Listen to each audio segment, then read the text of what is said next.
Today's story has a very surprising ending. And I do sort of tip off what actually happens, early-ish on in the story, but I'd be very surprised if people actually picked up on it and put it together before I reveal what actually happened. But before we get into today's story, if you're a fan of the strange, dark, and mysterious delivered in story format, then you've come to the right place because that's all we do, and we upload once a week. So if that's of interest to you, please offer to make the like button a nice fresh bowl of oatmeal. Except don't use milk, use glue. Also, please subscribe to our channel and turn on all notifications so you don't miss any of our weekly uploads. Okay, let's get into today's story. Early on the evening of June 12th, 2012, a 25-year-old woman named MrBallen opened up the door to her hotel room on P Island, which is a major tourist destination in Thailand. Once the door was unlocked, Noami pushed it open, and she held it for her little sister, 20-year-old Audrey, who came in wheeling all their suitcases. Noami and Audrey were both from Quebec, Canada, and they were also both college students, and they were on this big month-long vacation to celebrate the end of the school year. They had been in Vietnam for the past 3 weeks, and today they had arrived in Thailand. And their plan was to stay here for a bit before finally heading back to Quebec. But for right now, Noami in particular was feeling really exhausted. I mean, there was a lot of travel getting here today. And the past 3 weeks had been loads of travel, and Noami was kind of hitting a wall. And so as soon as she got into the room, all she really wanted to do was just flop down on the bed and just lay there for a little while. But she had also become a fairly experienced traveler by this point, and she knew before she did that she just wanted to make sure that, the bed was cleanly, make sure there were no bed bugs or, unclean sheets or something. And so she went over and pulled the sheets back and checked, and the sheets were pristine. It was beautiful. The room felt super nice. And so she just flopped down on the bed and just enjoyed the air conditioning. And at the same time that she was doing this, Audrey, who very likely was also feeling all the symptoms of travel over so many weeks. I mean, she likely was very, very tired. But she, instead of laying down, went right into the bathroom and started getting ready for the night. And Noami sort of understood why. So while the girls were in Vietnam, they had met these 2 really nice guys who were from Brazil, and they had kind of hit it off. And they had left today to go to Thailand. And wouldn't you know it, it turned out those guys, their itinerary included them coming to Thailand today. And so it was kind of like this revelation at the end of their time in Vietnam that they would not have to say goodbye basically forever, but instead, the good times could keep on rolling in Thailand. And so the plan was that night they would meet up with these 2 guys. These Brazilian guys out on the beach and basically party with them and just have a fun night. Now, Noami was looking forward to this night out with these 2 guys, but she also had a little bit of apprehension about it. I mean, these guys were perfectly nice, and she and her sister had spent time with them in Vietnam, and really things had been fine. But, Noami felt like Audrey was a little bit more naive and sort of like easier to be taken advantage of than she was. I mean, she was younger than her by 5 years.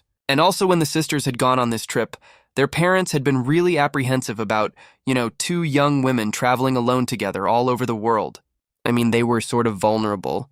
And so the way Noami had sort of played it to her parents is, don't worry, I'm the big sister. I'll keep my eye on Audrey. She'll be fine. And Audrey kind of played the role of younger sister and was like, yep, I'll do what my big sister says. And so Noami sort of felt like she had a responsibility to keep Audrey safe. And so she was feeling a bit apprehensive about whatever they were going to do that night with these guys. It just sort of seemed like things were sort of moving quickly with these 2 guys. They should have maybe just stopped in Vietnam. But they're here, and so who knows what was going to happen. And so Noami, as she's laying there and Audrey's getting ready, Noami decides to just give her parents a call because one of the things Noami had been doing over the past several weeks, they'd been on this big vacation, is sort of constantly updating her parents to assuage their concerns that anything was wrong, with their 2 kids. Noami wanted her parents to see that she was doing everything she could, to keep her and her sister safe. And so she pulled out her phone, and she was about to call her parents when suddenly Audrey appeared from the bathroom and said, "Stop." And she told her hey, remember, it's evening for us, but back home in Canada, it's the middle of the night, so you're going to be waking them up and they're going to have loads of questions like, why are you calling in the middle of the night? And probably you're going to have to tell them about, how we're going out tonight with these 2 guys and they're going to worry. Don't do that. Spare them. We will talk to them tomorrow. They don't need to know what we're doing tonight. Everything is fine. And Noami was thinking, you know what? She's right. This is a bad time to call. Noami actually forgot. The time change was so significant. And she also, wasn't sure what she would say to her parents about, going out with these two guys because it would raise some red flags. And so Noami put her phone down and decided, you know what? Tonight's going to be just fine. I just gotta let things go. And so she actually climbed off the bed and she joined her sister in the bathroom and began also getting ready for their big night out. Over the next couple of days, Sun and his team interviewed several of the hotel staff. And from those interviews, they learned that Audrey and Nomi were visiting Thailand from Canada. And on the first night they were here, the two women went out early in the evening. And then one of them came back with some guy, some unidentified man at 1 a.m. They came back to the hotel. And then at 4 a.m., the other girl came back to the hotel also with an unidentified man. And so there are Noami and Audrey and these two unidentified men that are in the hotel room presumably from 4 a.m. until 6 a.m. when both of these unidentified men left the hotel room together, and the two girls were presumably left inside the hotel room. Lieutenant Sambo reviewed some security footage from the hotel, which confirmed this entire timeline was correct, which meant Sambo really needed to speak to these two unidentified men because they clearly were the last ones to see these girls alive. And so the police department put out an announcement about Noami and Audrey's deaths, as well as a public call for help in identifying these two unidentified men. And shortly after making this announcement, the police learned that these two men were Brazilian. And unfortunately, they had already left Thailand on their way back to Brazil. And so, obviously, Brazil is outside of his jurisdiction. And so, he had to appeal to Interpol, which is an international police organization, and appealed to them to find these two Brazilian men and interview them. About a week later, Sambo finally got a call from Interpol. They had found these two men and they had interviewed them. And they told Sambo that when they informed these two guys that Noami and Audrey had died, the two men seemed genuinely shocked. And then when they were asked, "Why were you so quickly on a flight out of Thailand back to Brazil?" They said, No. There's nothing suspicious about it. We already had booked those tickets way in advance. We just got on the flight and left. There's nothing more to it." And so Interpol said they continued to press these guys and asked them, hey, you were the last ones who were with these girls before they died. Tell us about their condition. Tell us how you left them when you left the hotel at 6 a.m. And the two guys, they said, look, like they did seem like maybe they were already hungover or sort of sick from, partying the night before. They definitely did seem a little bit down, but they were basically fine. However, Interpol said it was fairly interesting that the two men did admit that following, their night out with Noami and Audrey, that the next 2 days they were stuck in bed themselves, totally sick, vomiting, ill. They didn't know what from, but they said they were very, very sick following their encounter with these two girls. Sambo thanked the Interpol officer and then hung up. And even though Sambo couldn't help but feel still pretty suspicious of these two Brazilian guys, he now was thinking, okay, well, if they said they got really sick after, spending time with Noami and Audrey, maybe what happened here is, all four of them got sick with something, some illness, and the guys survived it and the girls didn't. And so Sambo began to think of, what type of illnesses could they have contracted? And the first thing that Sambo began to think about that could have been an illness that all four of these tourists could have contracted was food poisoning. Tourists come to Thailand and try the local food, and sometimes it makes them really, really sick. In particular, there were two types of food in Thailand that were sort of notorious for giving tourists just the worst food poisoning.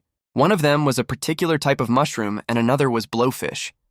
And these two items, if your body reacted badly enough to them, it could be lethal.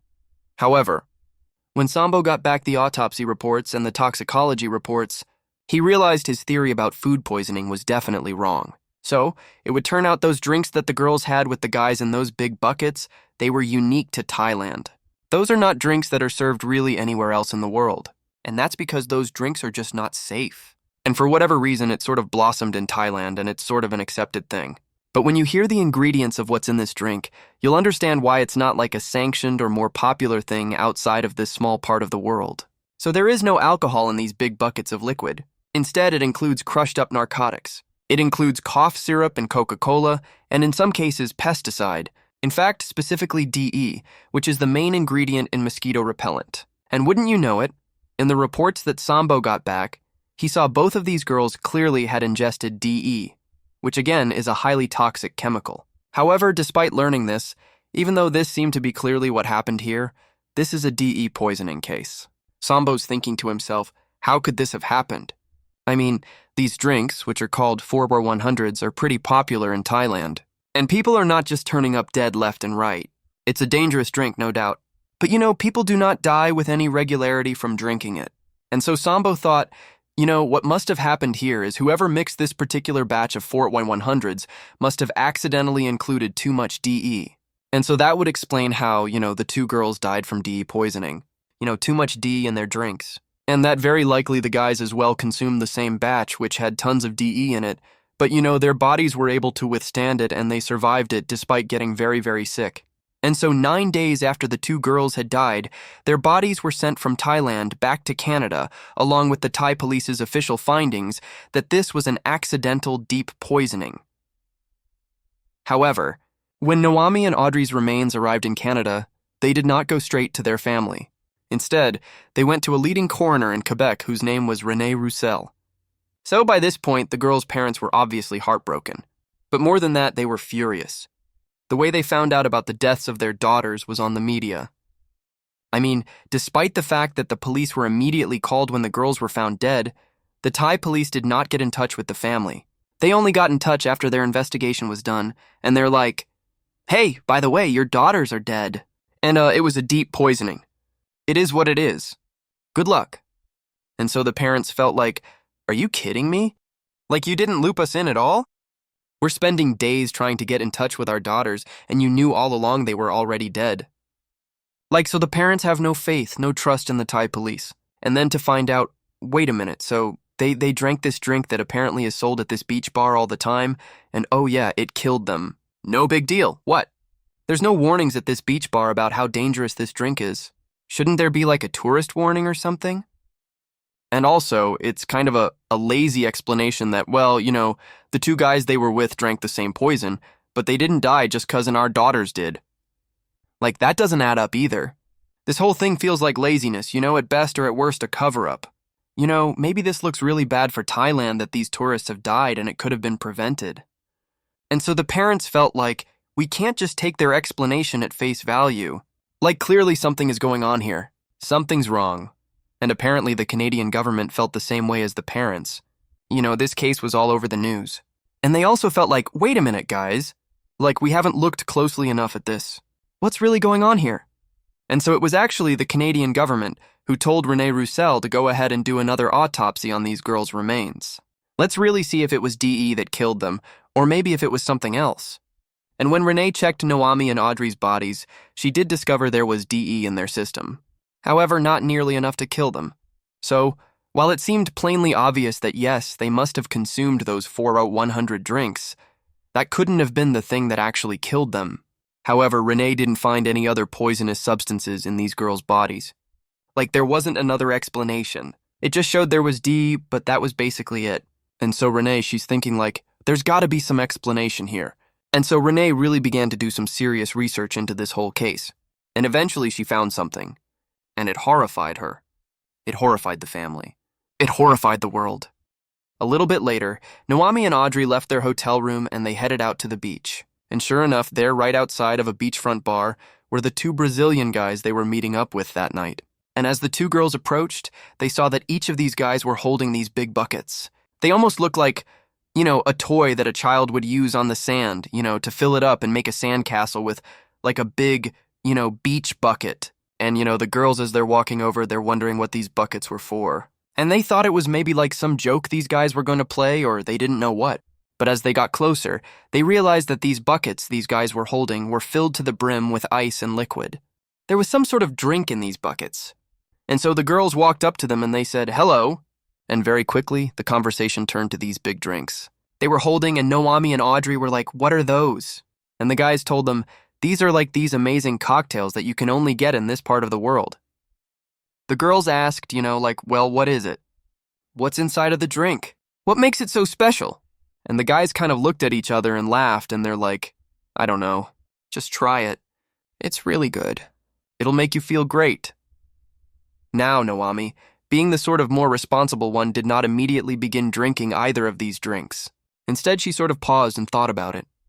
But Audrey, on the other hand, was totally sold. She reached forward, grabbed one of the buckets, and just began chugging this drink. And so Naomi is looking at her like, "Come on, you can't just jump into this." We don't know what this stuff is. But, after a couple of chugs, Audrey lowered the bucket and looked at her sister, and she just grinned and she handed it back to her guy. And then she told Naomi, like, these taste great. This is awesome.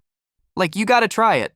Loosen up. And so, at this point, Naomi, she's considering the situation. They were in Vietnam with these guys, and these guys were out partying with them. They were drinking with them, and, they seemed perfectly trustworthy, and they were clearly drinking from these buckets, and it didn't seem nefarious. And also, Naomi looked around the beach and suddenly realized that basically everybody had these big buckets. This was not just these two guys. Everybody's drinking this thing.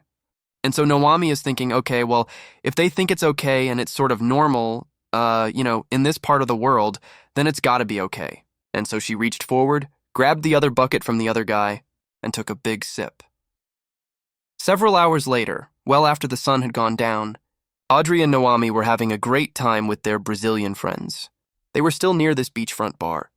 They were actually dancing right outside of it, because now there was a DJ blaring some music, and there were all these people, and actually the sisters had sort of broken up and were sort of doing their own thing with their respective guy, but they were sort of near enough each other they could kind of keep tabs on each other, and they were just having a great time.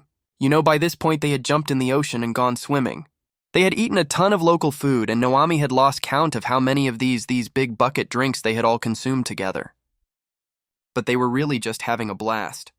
No vision was a bit blurry, and she was kind of stumbling. And she'd look over at Audrey, and she was kind of in the same state, as were the two guys they were with. They're buzzed. They're having a great time. It's about 1 a.m. at this point. And Naomi's guy says to her, "Hey, do you want to head back to the hotel room together?" And Naomi is like, "Yeah, let's go back, but hold on. I want to talk to my sister first." And so Naomi kind of stumbles her way over to Audrey, who's in the middle of this big dance routine with her guy, and she stops Audrey and she whips around, and Audrey's all smiles too. And Naomi is like, "Hey, do you want to go back to the hotel room? We're going back now. Do you want to come?" And Audrey's like, "No, I want to stay here. I'm having too much fun. This is awesome. We're just going to keep on dancing. You guys should stay too." But Naomi was like, "No, I gotta go. We're going to go back. So you sure you want to stay?" And Audrey was like, "Yeah, we'll stay. We'll see you at the hotel soon." Now, typically Naomi and her sister really rarely separated, especially when they were out drinking and partying, because of all the inherent risks of being alone at night, potentially intoxicated. And so, this was kind of a rare thing for her to break away from her sister and separate. But it just seemed like this was okay. It was safe. And these guys they were with, they really seemed like stand-up guys. And again, they were just having a blast here. Her and Naomi didn't really want to stop her from having a good time. And so ultimately, she did say bye to her sister and said she'd see her soon. Naomi turned, and with her guy, she headed back to the hotel, and Audrey kept on dancing with her guy in front of the beach bar. Days later, on the evening of June 15th, a member of the housekeeping staff at the hotel where Naomi and Audrey were staying walked up to the girls' room and they knocked. And like it had been the past 2 days, they didn't get a response because over the past couple of days, the housekeeping staff had not seen anybody come in or out of this room. And now it had gotten to the point where they really had to get in there to clean the room. And basically, if they didn't get a response, this staff member was going to have to unlock the door and just go in there. And so one more time, they knocked on the door and called out, "Housekeeping," just in case somebody was in there. But again, there was silence. So the staff member put their card into the door. They unlocked it. They opened it up and stepped inside. And seconds later, that staff member was literally running out of the hotel room screaming for help. At 9 p.m. that night, a team of police officers led by Lieutenant Colonel Rat Sambo arrived at the hotel room. Sambo was an experienced police officer, and he'd already been briefed on what was found inside the hotel room. So when he and his team walked inside and saw it for themselves, he wasn't shocked. When they got in there, they found 2 women inside. It was Naomi and Audrey Ballen, and both of them were lying in their respective beds, tucked up in their sheets, lying perfectly still, and each of them was completely surrounded by vomit. Sambo estimated that these 2 women had been dead for between 12 and 20 hours, and his first theory as to what might have killed them was alcohol poisoning. That would explain the vomit. This was also a big tourist destination, and clearly these people were tourists, and so maybe they were out partying and they died from alcohol poisoning. However, when Sambo looked more closely at the bodies, he noticed a confounding detail. There was all this dried blood on the girls' gums and also under their fingernails. And so that was not consistent with alcohol poisoning. And so Sambo thought, okay, well, maybe the reason they have blood in these parts of their body is because those are defensive injuries. Maybe somebody attacked these girls and that's how they've been killed.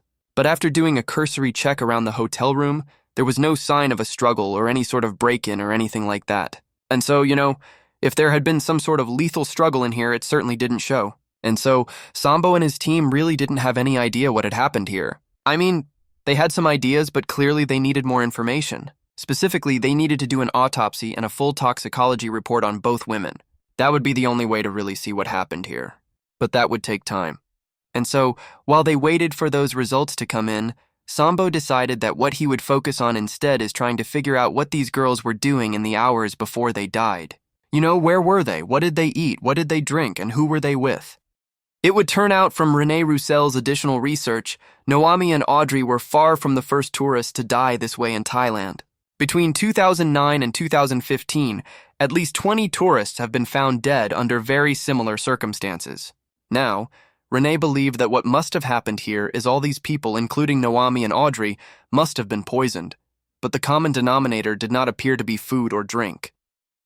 It had to be something else that was poisoning them, something that was damaging blood vessels that would account for the blood under the fingernails and the gums, but also metabolized so quickly that after death, this particular poison could not be detected, and René figured out she was correct. So when Noami and Audrey first arrived in Thailand, they went to their hotel room, and one of the first things that Noami did is she pulled back her sheets to check for bed bugs. She wanted to make sure her bed was clean before she laid down and relaxed. And when she looked, it appeared clean. And it was because the sheets were clean. They had actually just been treated for bed bugs. So there were no bed bugs. However, the way this hotel and other hotels, not just in Thailand, but in other parts of the world, the way they were treating for bed bugs was by spraying the sheets with pesticide, specifically phosphine gas, which is highly toxic to bed bugs. So it gets rid of the bed bugs, but it's also highly toxic to people. For reference, it is illegal to do this. You're not allowed to spray sheets with pesticide.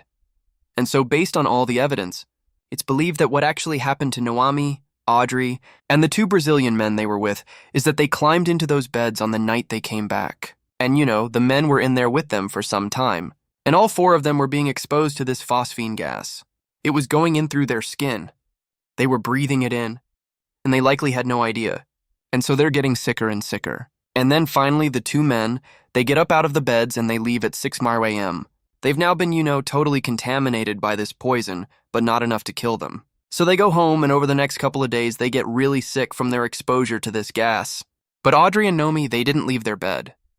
They stayed in those beds all night. And unfortunately, as they laid there, their bodies continued soaking in all of this poison. And their bodies just could not handle it, and so it eventually killed them. But despite learning this, and despite the fact that clearly something illegal was done here, you cannot spray your bed sheets in a hotel with pesticide to get rid of the bed bugs. It's incredibly hazardous. You can't do it. Despite that, to this day, no one has been held accountable for these girls' deaths. Thank you so much for watching. Let me know what you thought of today's episode in the comments. And remember, we have hundreds of videos for you to binge right now. But if you're looking for a recommendation from me of that one video that's worth your time, well, it's this one right here. So give it a watch. All right, until next time. See you.